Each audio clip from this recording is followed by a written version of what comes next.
So good morning. We're here today to talk about a new call center we've launched. I'm sure that's a huge surprise to all the members of the media who are with us. To make it easier for residents who are 75 and older to schedule a vaccination appointment. We'll also talk about a new public awareness campaign that aims particularly to build trust around the COVID-19 vaccine, especially with communities of color and other key populations. But first, I want to give a quick update on COVID-19 cases, hospitalizations, and vaccinations. Yesterday, the Department of Public Health reported 2,602 new cases out of 81,286 new tests. That continues a trend that's been going on for several weeks here in terms of the reduction in our 7-day weekly number of new cases. Nearly 14 million tests have now been administered in the Commonwealth.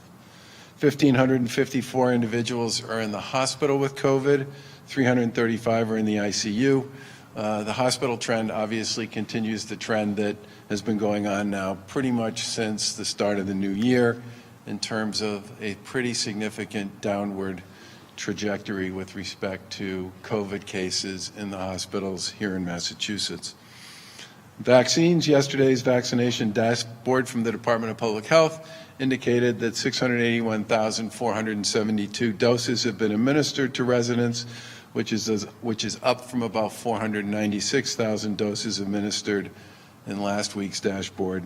And these doses were then distributed to mass vaccination sites, pharmacies, community health centers, and other providers so that they can continue to do this critical work. And in total, over 1 million doses have been shipped to providers across the Commonwealth. Yesterday, there were 55,000 new appointments added to the mass vaccination sites for next week. In total, over 120,000 new appointments were added at clinics across the Commonwealth. As of this morning, there are still 20,000 appointments available for next week at the 3 mass vaccination sites at Gillette, Fenway, and the Eastfield Mall in Springfield. 20,000 appointments still available next week at Gillette, Fenway, and Springfield. There are currently over 125 public vaccination clinics in Massachusetts, and we expect that number to ramp up to 165 by the middle of this month. Today we're launching a new call center, as we said before, for individuals who are 75 and older and unable to access the vaccine appointment website to make it easier for them to schedule a vaccination appointment. We've continued to make improvements to mass.gov/COVID vaccine, the website where people can make reservations directly, but we recognize that the call center will be a better option for many older adults who may not have someone to help them book an appointment online. The vaccine scheduling resource line will be open Monday through Friday from 8:30 a.m. to 5 p.m. It will be accessed via 211, and there will be over 500 representatives staffing the line who can provide live phone support to 75-plus residents who can't use mass.gov/COVID vaccine. Live call center workers will be available who can speak both English and Spanish, and will have translators available to support residents in about 100 additional languages. This resource is aimed at helping residents 75 and over access an appointment. Call center workers will have the same access to appointments that users will see if they go to mass.gov/COVID vaccine. The call center won't be giving individuals additional access to appointments that are not otherwise available. They'll just be able to help people access appointments that are available in locations that are convenient for them. Residents who can't use the website can access, as I said before, the call center dialing 211 and selecting the prompt for help with scheduling a vaccine appointment. We expect this call center, certainly today, will experience very high call volume, so you may have to wait a bit in the line until it settles and starts to spread out. Once you're connected to a representative, residents will be asked to confirm that they are 75 or older and that they have trouble using the website, and call takers will then use the state's COVID-19 vaccine site map to find nearby locations and determine whether appointments are available and that they can help people schedule one. If no appointments are available within a distance that the caller can travel, callers will be offered the chance to be placed on a callback list for the mass vaccination sites, and they'll receive a callback when more appointments are available at these sites. We believe this resource will be a huge help to individuals who are over 75, who may not have access to the internet or have trouble using the website. However, we still recommend using the website if it's possible to do so, because you may experience, at least as this thing starts to get going, significant wait times using the call center, and the website will remain the quickest and fastest way for someone to find and schedule an appointment if they're comfortable using it. As we've been saying, vaccine availability continues to be limited by supply, which means it may take a week or so for people to get an appointment scheduled. But as we move through the distribution process, as the state receives more supply, as additional vaccines are approved by the federal government, we'll continue to open new clinics, add appointments, and expand resources to help people access vaccine appointments. Secondly, I want to talk a little bit about this new public awareness campaign that we're launching, which is called Trust the Facts, Get the Vax. The goal of the campaign is to promote the safety and efficacy of the vaccine and to encourage people to get vaccinated when they're eligible. To develop the most effective campaign, we spent a lot of time consulting with a diverse group of experts in public health messaging and outreach. We also conducted an extensive survey of over 1,000 Massachusetts residents, which oversampled people of color in communities that have been hardest hit by COVID-19. We wanted to know what barriers exist for people who are hesitant, who actually is hesitant about this, and how to break through the myths that are out there. The survey effort also included online panels, which served as focus groups to test various messages and messengers. We also looked at other public survey data that's available here in Massachusetts, as well as some of the national survey data that's out there as well. This $2.5 million public awareness campaign is all about using medical professionals to build trust in communities of color and other populations disproportionately affected by the virus. Because the data makes clear that this is the best way to reach those who are not sure about the vaccine. The TV ads will feature a diverse group of doctors who make clear that the vaccine is safe and effective and will urge everyone to trust the facts and get the vax. These medical professionals are essential to explain the importance of getting vaccinated and to help build trust in the science, the development process, and the safety measures that are in place. The main focus of the campaign is TV ads in English and Spanish that feature this diverse group of clinicians. The doctors represent a wide range of races, ethnicities, and regions of Massachusetts, and I want to first of all make sure we thank them for stepping up to help us deliver this critical message at this time. The first ad will air locally this Sunday. There's a game on this weekend that we think will probably draw a significant amount of attention. And it will run during the Super Bowl kickoff show that precedes the game. And starting next week, the campaign will be very visible across a number of other platforms. Animated videos will play on TV and social media platforms in 10 different languages: English, Spanish, Portuguese, Cape Verdean, Haitian Creole, Vietnamese, Russian, Arabic, Albanian, and both traditional and simplified Chinese. Additional ads will appear on other platforms like multilingual radio stations, paid social media and search ads in all languages, streaming services, and print advertising in English and Spanish outlets. And an American Sign Language version of the ad will also be available on the website as well. This campaign is a crucial part of our work to ensure equity in the vaccine distribution process.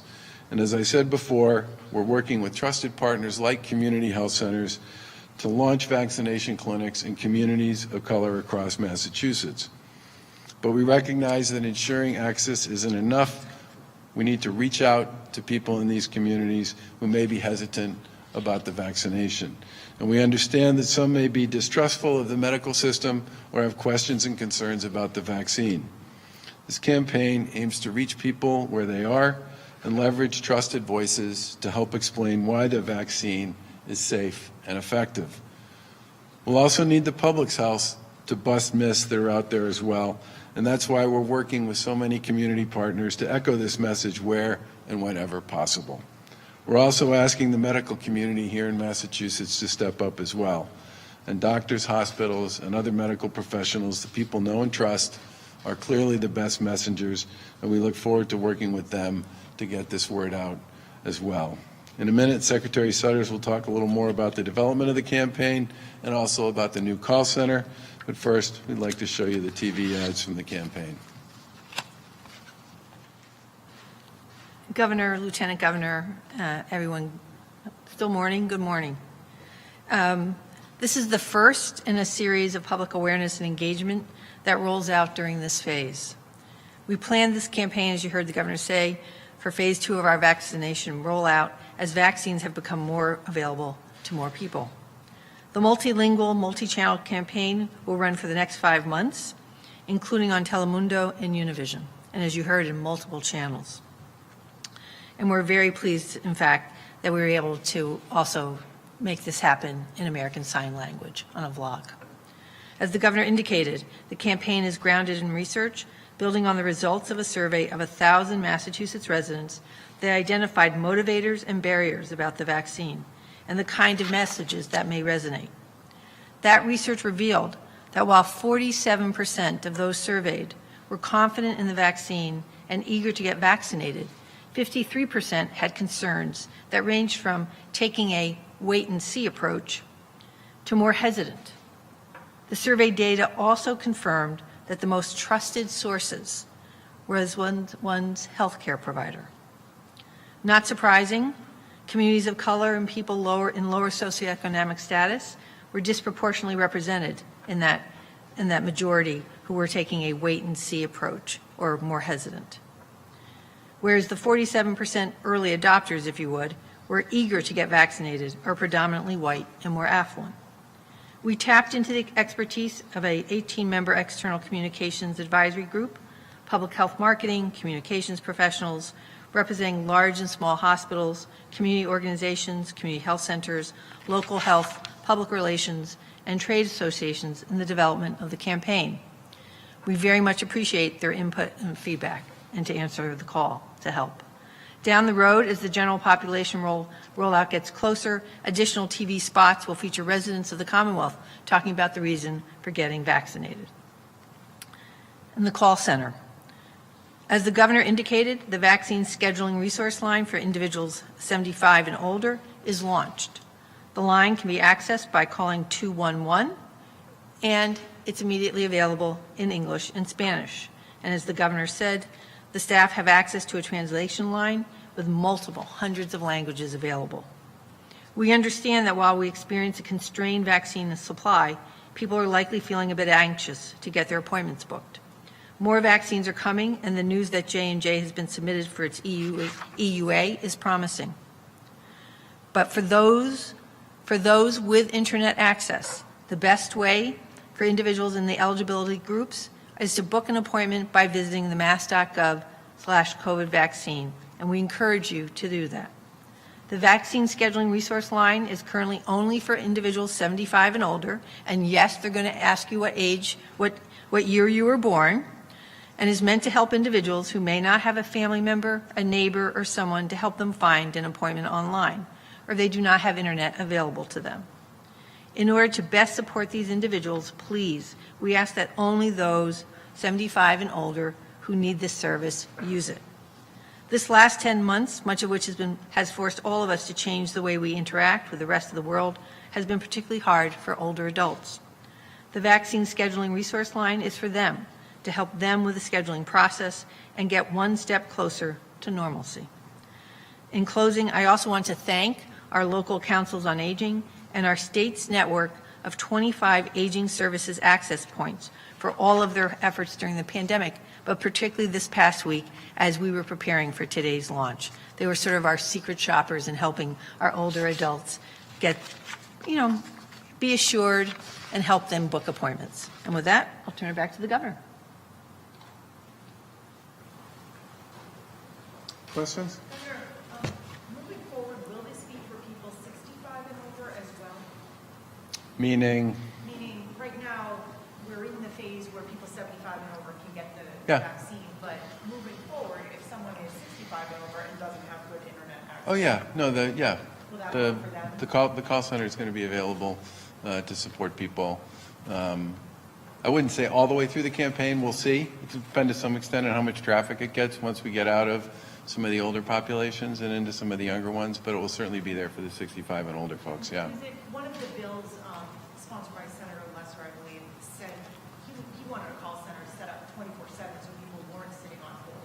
Why isn't this 24/7? I think the main reason is we want to make sure that it's staffed appropriately and has the number of people we need to have on it to answer calls as they come in. And most folks are making calls for this type of thing during the day.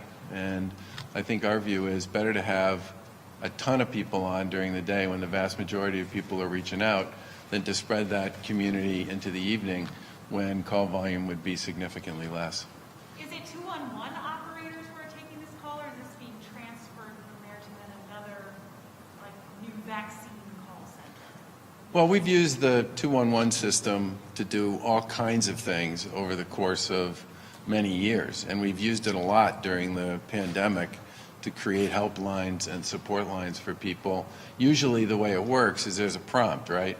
You'll get to the menu and there'll be a prompt on the menu, and then when you hit the thing you're looking for, which is in this case access to scheduling an appointment at a mass vaccination site, you will be, when you hit that, you'll be sent to the folks who are queued up to have the knowledge and the information and access to the state's website to be able to help you work your way through getting an appointment. I guess I'm just wondering if the 211 system was already in place, why it took this long to stand up a call center. Well, there are a couple of, remember, first of all, you need people who have a particular set of skills and capabilities to be able to serve and support people on this. And secondly, you need to train them and make sure that they're going to be able to do what you need to do, not just in English, but in multiple languages as well. Took a week. Obviously, we relay a lot of criticism that you're getting from the public in general, but how do you guys take that information and turn it into policy or change, or kind of explain to people what you're doing with some of the things that you're getting criticized for? The phone center not coming out when the online system came. How does that turn into change for you guys? Well, the first thing I'd say is that generally speaking, we've been spending the last 6 years on a whole variety of issues, hearing from the public on one thing or another, or hearing from legislators or hearing from local officials on one thing or another, and then making adjustments to try to improve whatever that particular experience is. We've talked a number of times about the Shared Streets program. That didn't exist. That came out of conversations that we had with local officials about the fact that they didn't have resources or a framework to do something about their downtowns, and especially about outdoor dining, access to parks, wider walkways, bicycle paths, all that kind of stuff. That program came completely out of conversations with them. Many cases, a lot of the incoming we get, wherever it comes from, gets worked through either our office or the office of the folks that are directly responsible for it, and then we work to improve the best we can. Sometimes we have to go to the legislature. One of the first things we heard when we went through this thing last spring was from the restaurant community that they needed more tools to do takeout. Some of those tools we could do administratively. Some of those tools we needed the legislature to act on. Thankfully, the legislature did. But I would say that the process of feedback from the public, feedback from other officials, feedback from experts in a variety of fields, that's kind of part of what you do every day around here. Is it helping with the pandemic? Do you think it's directly making things better? Oh, I think the feedback we get from outside folks is incredibly helpful. And if I were to sit here, I could go through a long list of adjustments and changes, modifications, reforms, new initiatives that have been launched ever since this began that involve feedback from the outside. I'll give you another simple one, which is over the course of the summer. One of the things we heard from colleges was, we're really worried about bringing kids back, especially if we don't have a rapid testing protocol and an ability to do something that's affordable. We took $10 million of COVID money, gave it to the Broad Institute to dramatically scale up their ability to do testing, and that created what became probably the most robust and most affordable rapid testing program at any college cluster in the United States. And we used to hear from professors and presidents at a lot of the colleges that they would talk to their peers in other states who would say, you know, I really wish I had something like that here. And this, you learn a lot if you know, my mother always used to say, you have two ears and one mouth for a reason. We learn a lot from people who provide us with constructive feedback of one kind or another. So asking about vaccine distribution and the latest numbers, I think show decent news: 896,000 shipped to the state, 681,000 administered. Some quick math shows that 75%, and yet you look at the Bloomberg site where they keep score with all the numbers, including federal, and you're at 55%. Is the federal side the problem here with getting shots into arms? The federal side certainly is an issue, but remember, they have a targeted universe they're chasing, and it's a targeted universe they have to go to. You know, skilled nursing facilities, assisted living residences, senior housing projects, congregate care settings. I mean, it's not, I think they've made 2 of 3 trips on skilled nursing facilities. The third shift on the skilled nursing. And then they've got, I mean, so that certainly affects our numbers, okay? And, but the other thing is, you know, depending upon what day of the week you look at this stuff, like, we were looking at this stuff last night, and if you go Monday to Sunday, you get one answer. If you go Monday to Sunday, you get one answer. If you go Sunday to Monday, you get a different one. I mean, they're all over the place. And what I want, and what I know the Secretary knows we want, is we want that percentage every single day, every single week to get better. So I know we had a snowstorm this week. The last 4 days, on average, 15,000 shots a day. The previous 4 days, 30,000 shots a day. And the snowstorm was kind of a 1.5 day event. Why did that impact 4 days, or was it more than the snowstorm? Do you know? There's a big drop off in vaccinations the last 4 days. I don't think that's true. Well, I looked at your graph. It was like 14,000, 14,4, you know, and then if you look at the previous 4, up around 29, 30. About, so I'm going to give you. Maybe I'm looking at the wrong thing. So we're now averaging about 20,000 a day. But so if I give you,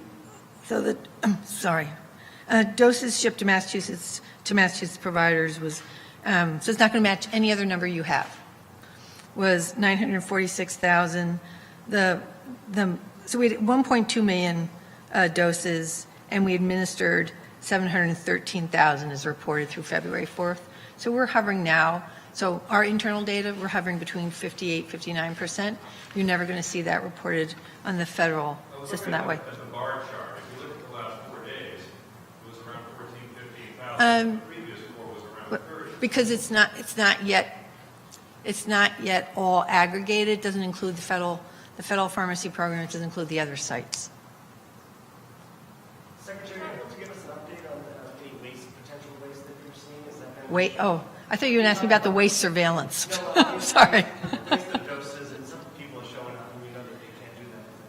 Just messing up the whole system. It's very, so the last time I looked, it was like 0.18% of doses that couldn't be used. But that was like last week's data, so I don't have this week's data. Do you know what the ballpark is? That like a couple hundred or? Oh, I can't. I'm sorry. I can't tell you what that is at the end of, on a Friday. But we can figure that out for you. I know I asked you about. Where the call center is and who's manning It's a virtual call center. So when you hit the 211 and it goes to dedicated folks who've been trained all week to take phone calls. It is so it's a virtual call center, and folks are located both in here and internationally. So it's so we're using 3 companies, right? We're using Maximus, who we use now for Mass Health. We use Optum, and we're using EHCon as the backup to us. And EHCon is a Massachusetts company. And so many people are at home. Oh, yeah, the call centers are all virtual. People work from home or, remote locations. And we have 600 people on the call centers today, as the governor said. Governor, our sister station at Telemundo just wants to know how many are fluent in Spanish and what other resources are being provided for the Hispanic community and community. So I think we'll have to get back to you because we were deliberately recruiting Spanish and English speakers. So bicultural speakers were very important to us. So bicultural, bilingual speakers in the contracts. How are we doing for buy-in from other groups that have been in phase 1, the medical community, buy-in to the safety of the vaccine? Some folks early on were kind of hesitant. Are we getting more buy-in from those folks as well, not just the folks that you're aiming the PSA at? So we've done, I've been very pleased with the buy-in on the skilled nursing facility, both staff and residents. Our residents was about 88%, and the staff numbers were in the upper 50%, which is different than what other states were showing, which was much lower. So we've been seeing an uptick on that, and I'm expecting, we're going to be offering, unlike some other states, so the federal pharmacy program is 3 visits. And on the 3rd visit, if staff have been reluctant on the 1st and 2nd, we will offer staff a first dose on the 3rd visit, and then we will need to work with the nursing home to make sure they get their 2nd dose. We didn't want, in the event that a staff in a nursing facility missed the first 2, it just seemed really unfair on the 3rd and last visit through the federal pharmacy program to not offer staff and residents a first dose. So we will be offering, they will be offered that, and then we will need to ensure that the nursing facility has the ability to arrange for the 2nd dose. And we feel like that's the right thing to do. Are you surprised by that 50% number? 58%? But no, we keep seeing the increase. So we feel like the message is getting out. And I think as staff see that it's safe and their colleagues, we think, it's that, as the governor has said before, it's like boots on the ground. What's the experience of your colleague, your worker, and the like. And we'll continue to message this. We think that's very important. This one's for the governor. Good. Some people are taking issue with a video of your Secretary of Climate Change saying that the break the will of people around energy usage. Do you have any response? And then you can say that publicly. Any response to that? I saw the video this morning. Lieutenant Governor and I both did. Followed up with Secretary Theorides. First of all, no one who works in our administration should ever say or think anything like that, ever. Secondly, Secretary Theorides is going to have a conversation with him about that. And third, one of the main reasons we didn't sign the climate bill when it got to our desk was because we were specifically concerned about the impact it was going to have on people's ability to pay for many of the pieces that were in it, which means it also doesn't represent administration policy or position. One other thing I do want to say about some of the scoreboard stuff. And first of all, we'll follow up with you specifically on some of your questions, Jonathan, because I struggle with all of the various ways people are counting and keeping score on this thing.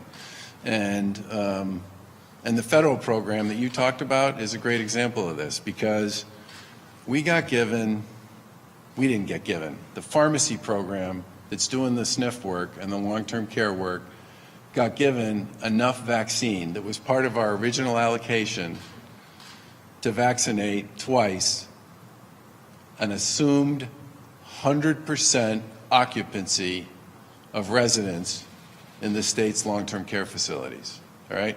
Now, the state's long-term care facilities have an occupancy rate of about 75%.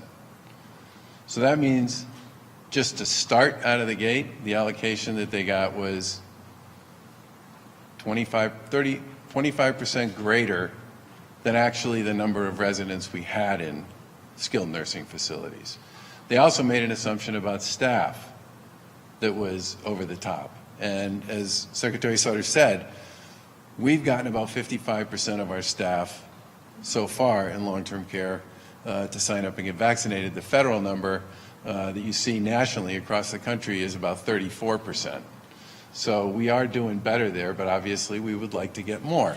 But one of the reasons why we took vaccine that was designated for that program and repositioned it to community health centers and pharmacies in places where we had folks who have been disproportionately affected in communities by COVID was exactly because of the back and forth we've been having with the feds about how much of the vaccine is locked up in a distribution channel that is oversupplied to begin with. Is that helping bring your numbers up, do you think? And do you think the 75% you're at now is a decent number for the vaccine that you're getting to the state side? No. We need to continue to get better and continue to perform better. And as I said earlier, there are 20,000 open appointments right now, next week, at the mass vac sites in Fenway, Gillette, and Springfield. And I would hope that we'll get to the point where, as we add capacity and as the feds add supply, that will make a big difference with respect to our numbers. It will also make a difference with respect to other people's numbers, but that's good. That's not bad. Governor, Biden's administration is announcing it will deploy 1,000 troops to help with vaccinations. I know I asked you about the National Guard earlier this week. I wonder if you have any updated information from the administration on this. And do you think, I'll ask you again, if it's necessary here? I don't have any updated information from the feds on this issue, at least no official communication. We continue to use the Guard to primarily support the protection and programming that goes on in our long-term care facilities, because that is in some respects still one of the greatest risks that people have with respect to COVID. And remember, we're talking now about a universe that's available to be vaccinated that has about 1 million people in it. If we're going to get into the Guard, it's going to be when we have a much bigger universe that we're looking to serve. Because at this point in time, we don't need them. We don't need their help right now to actually staff and manage the sites we've got operating. Governor, a software developer who works for a healthcare company has taken it upon herself to make a website where it shows all available appointments at a glance on one page. She has the mass sites up now. She's working on more. I'm wondering if the state would consider implementing something like that. Send us her name. We'll talk to her. Governor, is the Secretary started talking about that 10-day window you were just talking about with that redirecting vaccine? Is that too big of a window? Are you guys comfortable? Is that being effective? It's been effective. Do you think it should be less, just having it sit there for 10 days, or do you think it should be shorter? So I'd say two things about this. The first is, the hospital community vaccinated a significant number of their employees, okay? But we made available to them the ability to vaccinate all of their employees. Many of the employees who have not stepped forward and gotten vaccinated, who work in hospitals and other healthcare settings, are people of color, okay? I want to make sure that as time goes by and as they develop a certain sense of comfort with this, that there will be vaccine available for them to get vaccinated at that point in time. In addition to that, many of the folks on the provider side are pivoting from vaccinating their workforce to vaccinating the patients in their panels who are over the age of 75 or meet some of the other eligibility criteria, so that those folks can go to what they consider to be their most trusted. They're making outbound calls to a lot of the patients they're most worried about who are eligible to make sure they get vaccinated. So, there's a little bit of a push and pull here. But there's no question that it's important for the healthcare community to have administered to shipped number that looks a lot like the rest of the Commonwealth's number. Governor, how has the line of communications improved over the last month with the feds? Now that we have a new administration in there, are you getting the information you need so you can plan ahead?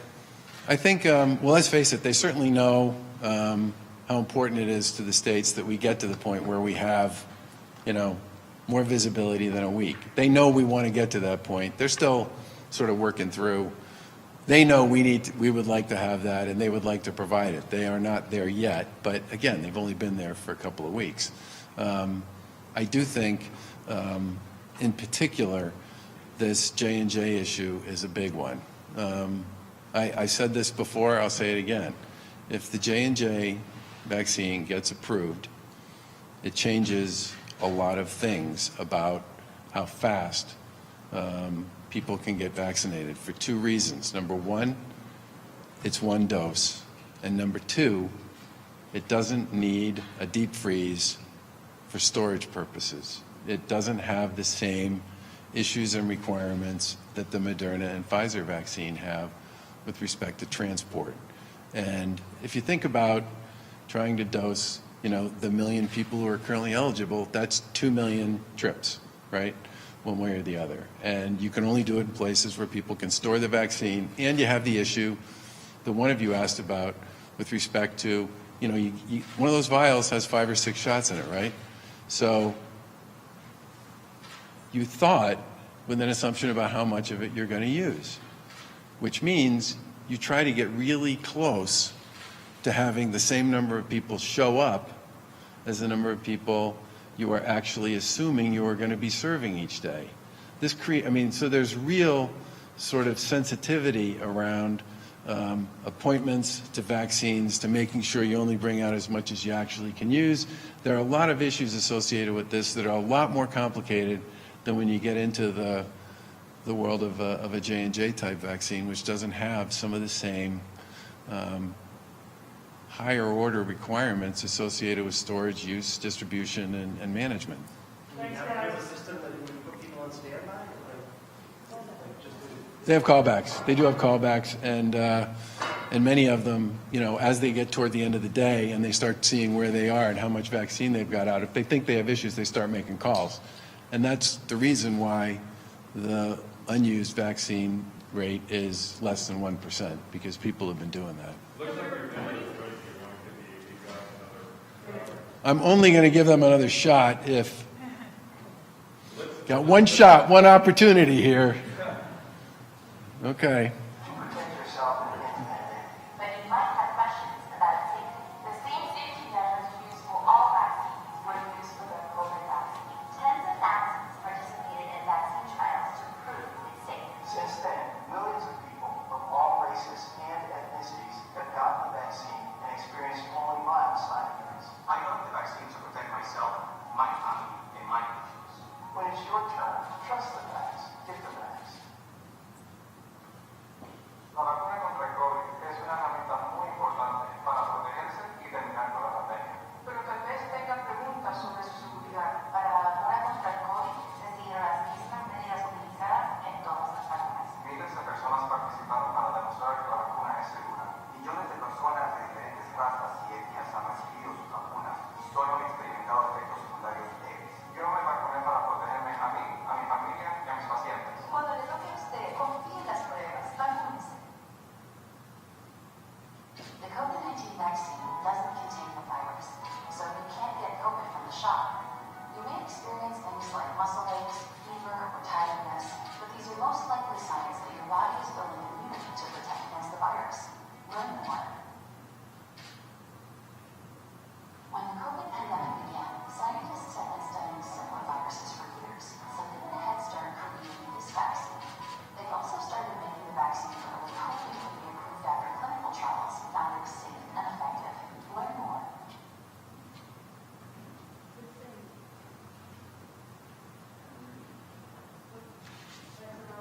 Governor, one last question, just your thoughts on the residents-only clinics. Do you think those are fair in certain towns and cities where they just open up to residents-only?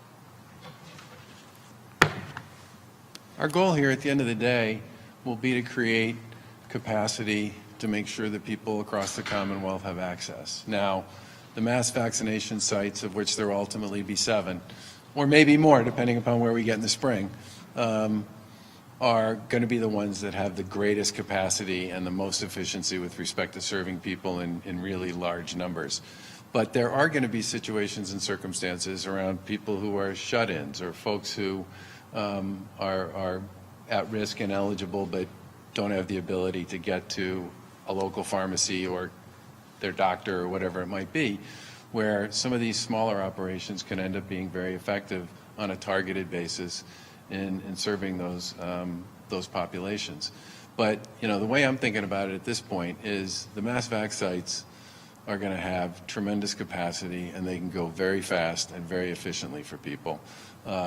We'll still have many retail sites available, whether they're in pharmacies or supermarkets or other locations where there are retail pharmacy operations in place. The regional collaboratives that have been set up are, for the most part, in places where you need to be distributed in a different way. Berkshire County is a good example. You know, Berkshire County is a lot of geography, right? You have to cover that doesn't have the same population density you see in other places. And the regional collaborative out there is working really well. Down on the Cape, largest percentage of folks over the age of 75 as a percentage of the total population. Having a regional collaborative down there makes sense. Franklin County, some of the same issues with respect to density that you have in other places. Good place to have a regional collaborative. Worcester County, a lot of room from the top of Massachusetts to the bottom, from New Hampshire to Rhode Island and Connecticut. Makes sense to have a regional collaborative. Different points, different places and spaces based on population density.